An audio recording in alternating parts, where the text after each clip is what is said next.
জেলা আইনজীবীর সভাপতি শ্রী রামদেব সাহানি, এখানে ব্লকের যারা দায়িত্বে আছেন ইসলামপুর ব্লকের চোপড়া, গোয়ালপুকুর, চাকুরিয়া, করণদিঘি ব্লকে যারা আইনজীবীর দায়িত্ব আছেন তারাও উপস্থিত আছেন।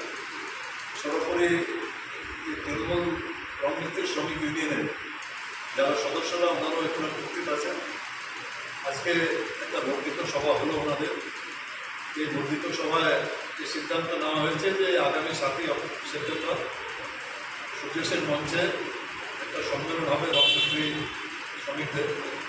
ওই সম্মেলনটার জন্য বিস্তারিতভাবে ওনারা আলোচনা করবেন।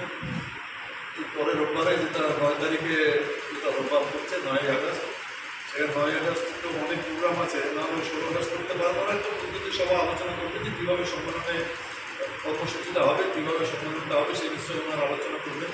আজকে যারা এখানে রংমিস্ত্রি ভাইরা যেখানে যারা উপস্থিত রয়েছেন, আমি ওনাদেরকে বলবো যে আপনাদের যারা সদস্যরা আছেন, গ্রামেও আছেন, শহরেও আছেন, যারা রঙের কাজ করেন, তার সামনে তো পুজো আসছে, দীপাবলি আসছে, যেটা এনাদের তিন টাইম আছে।